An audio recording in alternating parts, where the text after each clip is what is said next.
নমস্কার, আমি শুভম রায়। আপনারা দেখছেন জিটিভি, দ্রুত হচ্ছে সবার সাথে। সন্দেশখালীতে মহিলাদের উপর অত্যাচারের প্রতিবাদে বহরমপুর থানা ঘেরাও করে ডেপুটেশন ও প্রদান কর্মসূচি। সন্দেশখালীতে শেখ শাহজাহানের বাড়িতে ইডি পৌঁছালে তাদের উপরে আক্রমণ করা হয়েছিল। এরপরেও শেখ শাহজাহানকে গ্রেপ্তার করা হয়নি, উপরন্তু তাকে সাপোর্ট করছে হলো স্থানীয় পুলিশ। এদিকে এই ঘটনার পরিপ্রেক্ষিতে এলাকা উত্তপ্ত হলেও পুলিশ নিশ্চুপ ভূমিকা পালন করছে। শেখ শাহজাহান ও তার দলের লোককে একের পর এক অত্যাচারের কথা সামনে আসছে। তার মধ্যে মারাত্মক এক অভিযোগ, মহিলার শ্লীলতাহানি ও জোর করে পার্টি অফিস ইচ্ছামতো রাত্রি নিবাস করা। এই অভিযোগ ভিত্তিতে গোটা পশ্চিমবঙ্গ জুড়ে বহরমপুরে মহিলা মোর্চা ও যুব মোর্চার একত্রিত হয়ে কর্মসূচি পালন করলো ও ডেপুটেশন প্রদান করলো। ডেপুটেশনের উদ্দেশ্য হচ্ছে বিগত 1 মাস ধরে সন্দেশখালীতে মেয়েদের ওপর যে অত্যাচার হচ্ছে, শুধু সেই কেঁচো খুঁড়তে কেউটের মতো অবস্থা, যেখানে শেখ শাহজাহান, যেটা তৃণমূল তথাকথিত তৃণমূল বীর আখ্যা দিয়েছে, যাকে বাদশা নাম দিয়েছে, তাকে ধরতে গিয়ে আমাদের ইডি এবং পুলিশদের এবং আপনাদের মতো যারা মিডিয়া আছে, সংবাদ মাধ্যম আছে, তাদেরকে যে অপমানিত হতে হয়েছে, তাদের মিডিয়াদের ক্যামেরা পর্যন্ত ভেঙে দিয়েছে। সেটা করতে গিয়ে আমরা দেখতে পেলাম কিভাবে সেখানে সন্দেশখালীতে কিভাবে মেয়েদেরকে অত্যাচার করা হয়।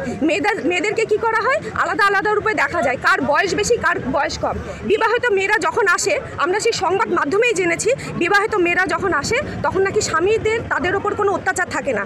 শেখ শাহজাহান তাদের রানী করবে বলে পার্টি অফিসে নিয়ে যায় এবং যতক্ষণ না পর্যন্ত তাদের শারীরিক চাহিদা মেটে ততক্ষণ পর্যন্ত সেই মেয়েটিকে তাদেরই অধীনস্থ থাকতে হয়। এখানে তাদের বলতে কিন্তু একমাত্র তৃণমূলদেরকেই বলা হচ্ছে। তো সেই কারণে যাতে ফার্দার এই ঘটনা না ঘটে এবং মেয়েদের যাতে যোগ্য মূল্য দেওয়া হয়, সেই জন্যই আজকে আমাদের এই ডেপুটেশন মহিলা মোর্চার তরফ থেকে গোটা রাজ্যব্যাপী আমাদের এই ডেপুটেশনের কাজ চলছে। ডেপুটেশনে কি আশ্বাস পেলেন আপনারা? ডেপুটেশনে আসলে আমাদের আইসি সাহেব কোনো কথাই বলতে পারেননি, উনি ছিলেন নিশ্চুপের কারণ আমরা জানি, কারণ আসলে পুলিশ দলদাসে পরিণত হয়েছে, এটাই তার নিশ্চুপতার একমাত্র কারণ। ডেপুটেশনে যদি কোনো পদক্ষেপ না নেয় তাহলে কি আমরা বৃহত্তর আন্দোলনে নেব। এটা তো শুধুমাত্র একটা ডেমো ছিল, আমরা এর পরবর্তীকালে গোটা ব্লক ওয়াইজ অঞ্চল ভিত্তিক ছোট ছোট ভাগে বিভক্ত হয়ে গিয়ে আন্দোলনে বসবো।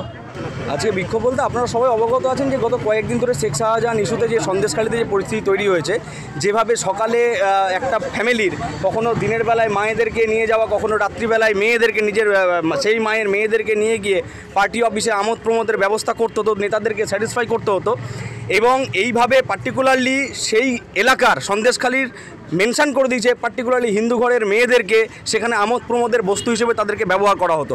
এইভাবে তাদের দিনের পর দিন ধর্ষণ করে তাদেরকে শারীরিক সুখ যেভাবে তাদের নেতারা পেত, তার প্রতিবাদে সেখানকার মহিলারা ঝাঁটা জুতো নিয়ে প্রতিবাদে রাস্তায় নেমেছে।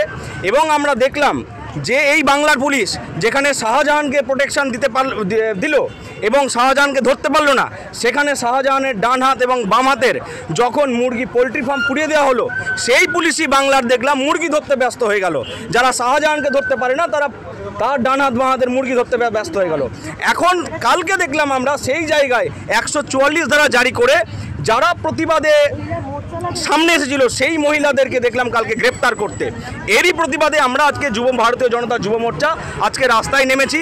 সেই সমস্ত মহিলাদের অবিলম্বে তাদেরকে ছাড়তে হবে এবং সেই এলাকা থেকে 144 ধারা তুলতে হবে এবং এই শেখ শাহজাহান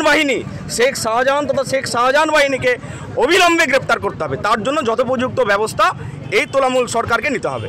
এটুকুই আমাদের যুব মোর্চার তরফ থেকে দাবি আছে। আমরা আরও বৃহত্তর আন্দোলনে নামবো। এটা শুধুমাত্র যুব মোর্চার তরফ থেকে আন্দোলন হয়েছে আজকে। এই আন্দোলন এরপর ভারতীয় জনতা পার্টি আরও বৃহত্তর স্তরে প্রতিটি ব্লকে ছড়িয়ে দেবে। আপনারা এতক্ষণ দেখছিলেন জিটিভি, দ্রুত করতে সবার সাথে। জিটিভির নতুন খবরে আপডেট পেতে এক্ষুনি লগ ইন করুন www.gtvlivenews.com।